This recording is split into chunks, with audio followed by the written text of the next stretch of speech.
Le corsaire et le diamant des abysses. En l'année 1871, le corsaire Édouard Delacroix et son navire audacieux, le Pégase des océans, se lançaient dans une aventure plus fascinante que toutes celles qu'ils avaient entreprises auparavant. Le capitaine Delacroix, un homme à la stature imposante et aux yeux perçants, avait entendu parler d'un diamant légendaire connu sous le nom de diamant des abysses. Ce joyau mythique était dit être caché au cœur d'une caverne sous-marine, dans les profondeurs inexplorées de l'océan Atlantique.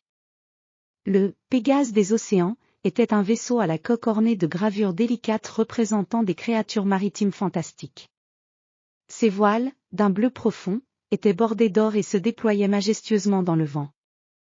L'équipage, composé de marins aguerris et de spécialistes des explorations sous-marines, s'affairait à bord, préparant les équipements nécessaires pour une aventure sous-marine. Les jours se succédaient, rythmés par le bruit des vagues et les chants des oiseaux marins.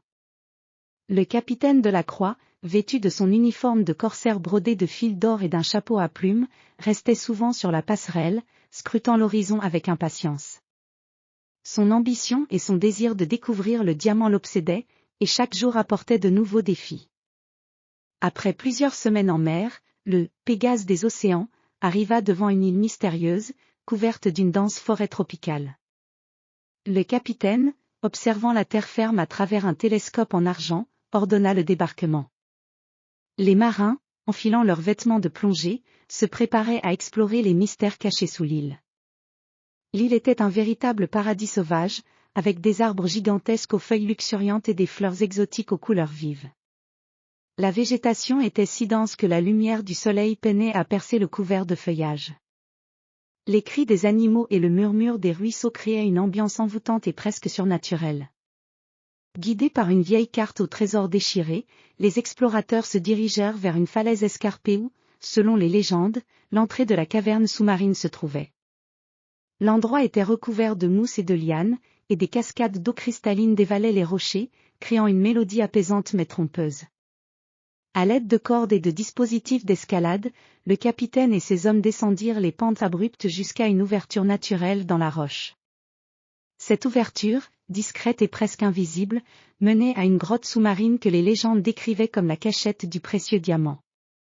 Les plongeurs, équipés de lanternes étanches et de scaphandres de dernière génération, se préparèrent à explorer les profondeurs mystérieuses. Sous l'eau, la caverne était un monde à part entière. Les parois étaient couvertes de coraux lumineux qui émettaient une lueur phosphorescente, illuminant les tunnels sinueux. Des poissons multicolores nageaient en groupe, ajoutant à la beauté mystique de l'endroit. Les explorateurs progressaient avec précaution, chaque pas les rapprochant de leur but ultime. Après plusieurs heures d'exploration, ils atteignirent une chambre cachée où, au centre d'un autel en pierre, se trouvait le diamant tant recherché.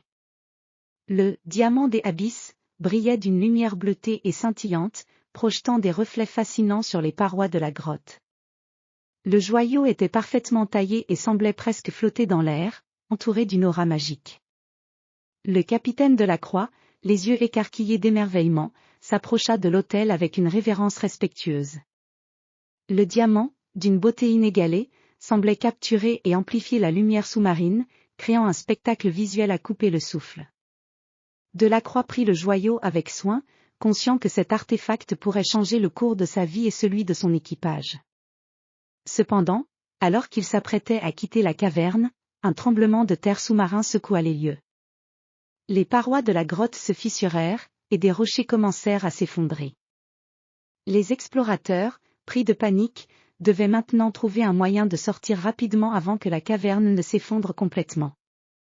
Avec une détermination acharnée, le capitaine Delacroix et ses hommes réussirent à remonter à la surface, échappant de justesse à l'effondrement de la grotte.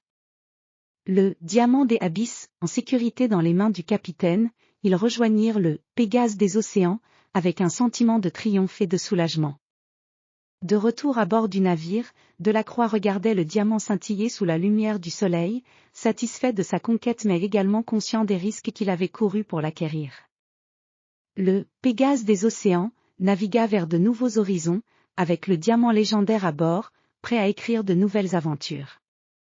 Ainsi se termina l'une des plus grandes quêtes du corsaire Édouard Delacroix, dont la recherche du diamant des abysses était devenue une légende à part entière, prouvant que le désir et la détermination pouvaient conquérir les plus grands défis et révéler les mystères les plus profonds.